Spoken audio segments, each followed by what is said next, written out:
kabayan, good morning po. Yan guys, i-update ko kayo sa mga alaga natin, lalo na si Jack Jack at si Darna. Yan guys, yun, sa awa po ng Diyos guys, yan, medyo naka-recover na po sila. Kasi guys, na ano na pala sila, na kapon. Bali si Darna din na ano na, tanggal na yung mattress niya para hindi na siya mabuntis. At yun, 2 days na ngayon before siya na na operahan. At yan, medyo maganda na yung pakiramdam niya, di gaya kahapon guys, mahina pa siya. Kaya yan, guys, talagang naawa ako kay guys, pagkatapos ng operasyon.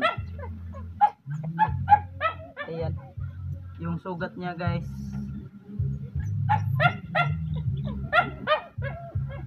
Hindi pa sila pwedeng maligo guys, kahit mga 2 linggo daw.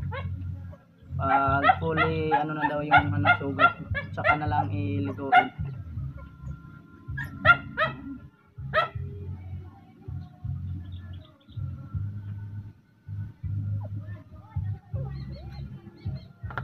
Hello, oy. Saka yun guys, pakakainin muna natin sila kasi yan, may tinik din tayong gamot para mas madaling makarecover talaga sila. Kaya ayan, si Darna, pagaling ka Darna ha. Talagang kawawa sila nung pagkatapos ng guys, talagang wala silang lakas. Yan naman si guys, Jinjin at saka si Katkat, nakaabang na naman. Gutom na sad mo? Ha? Gutom na kuno sila guys, Yan, puntahan din natin si Jack Jack guys. At yun, nakakatuwa kasi yan, naka-recover na din siya. Kahapon hindi pa siya tumatahol, yun. Ngayon na. At yun guys, ganito yung forma ng tangkal. Para siya, safety sa init, lalo na may sugat. Kasi yun nga, natamaan siya sa init pag hindi ganun yung forma ng tangkal. Pag dito kasi yung plastada ng tangkal, papasok kasi yung init sa loob ng higaan niya. Kaya yun, ganito muna yung ginawa ko guys, para talaga safety talaga si Jack Jack at walang init yan. Nilagyan ko muna ng sapin. At yun, hindi ko sa lupa guys, yung kadena niya hanggang dyan lang, para safety talaga. Yun din ang sabi ng pero pwede naman kasi yun, medyo naka-recover naman, kagaya ni Darna. Ayan na yan si Jack Jack guys, na din to, nakapon na. Malakas na sila ulit. Natatakot talaga ako nung pagkatapos ng kapon guys, kasi yun, tinirahan kasi sila ng pangpatulog. At yun, matagal talaga naka-recover bago sila umimik. Hindi na nga halos tumatahol si Jack Jack nung pagkatapos ng operasyon guys. Kaya ayan, nandito na si Jack Jack, maingay na ulit.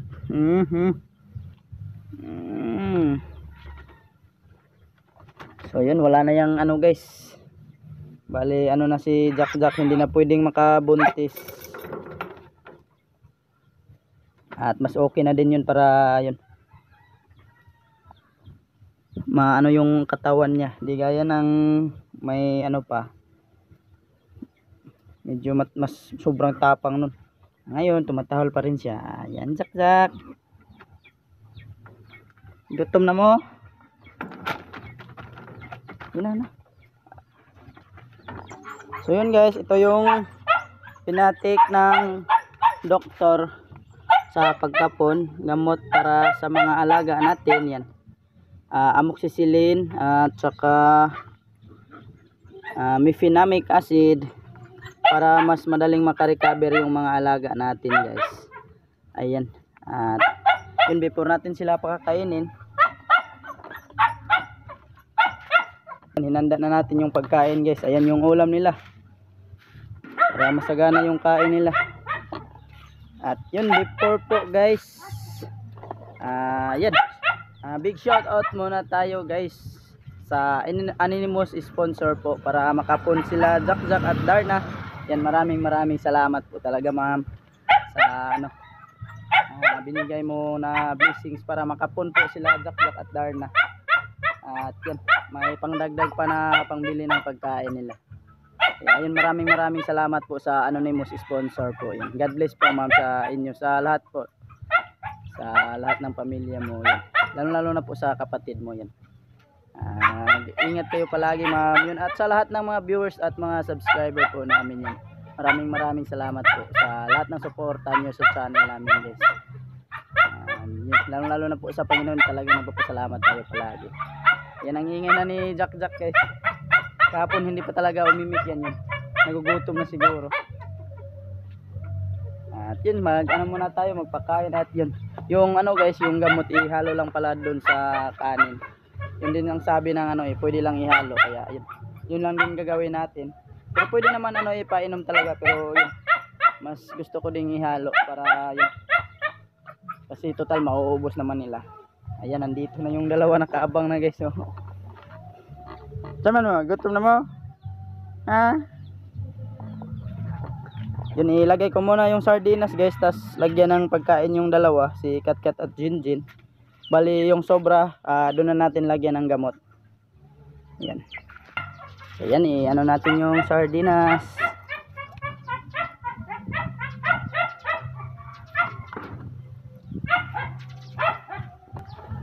Dali na.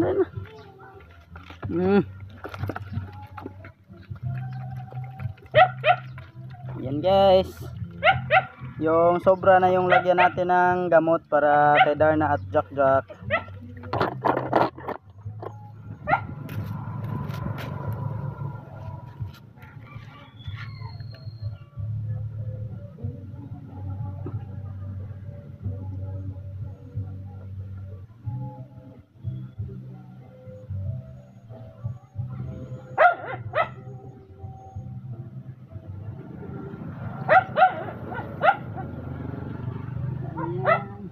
Jack.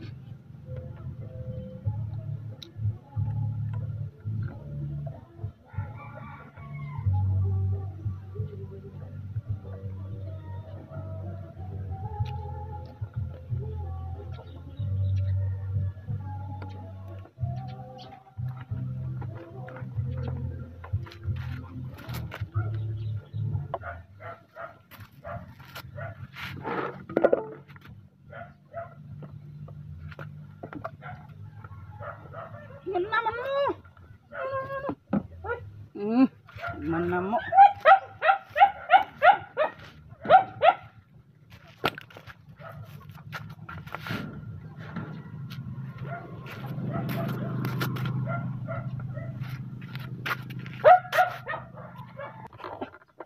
Ayan si Jack guys.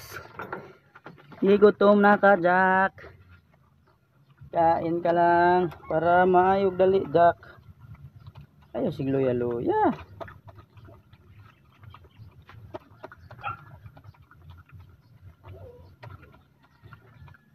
Kahapon guys, hindi talaga sila, walang gana silang kumain.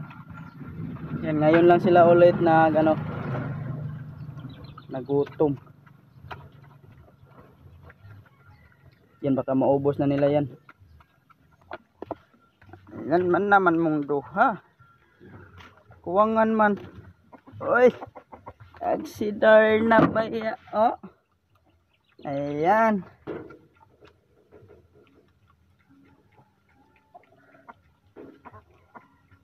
Ayan, nagutom na sila ulit guys.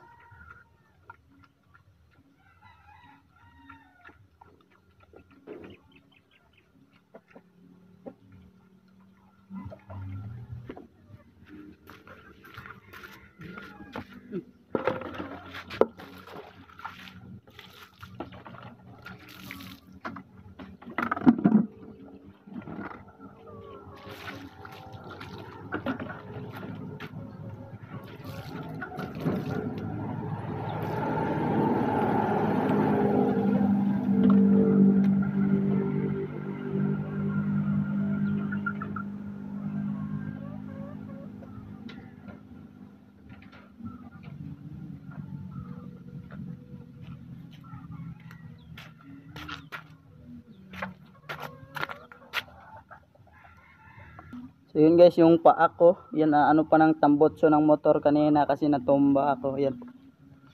Napaso sa tambotso.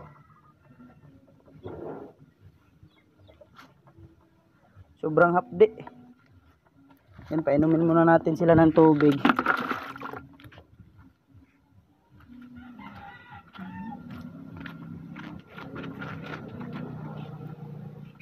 Yan.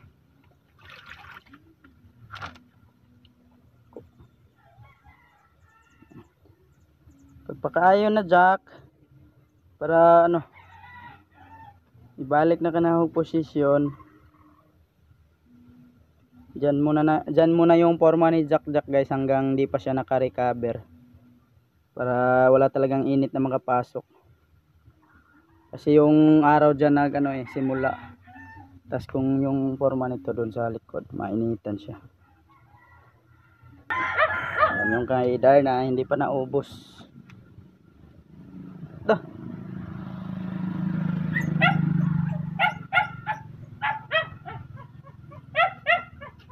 Kaya mo inog tubig.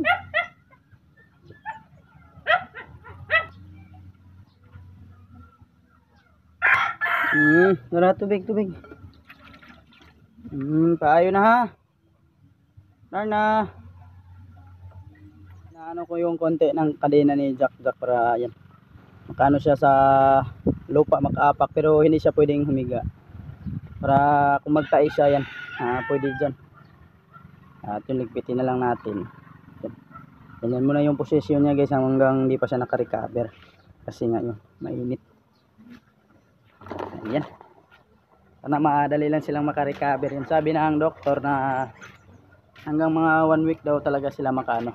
Depende na lang kung mabilis yung ano niya. Pag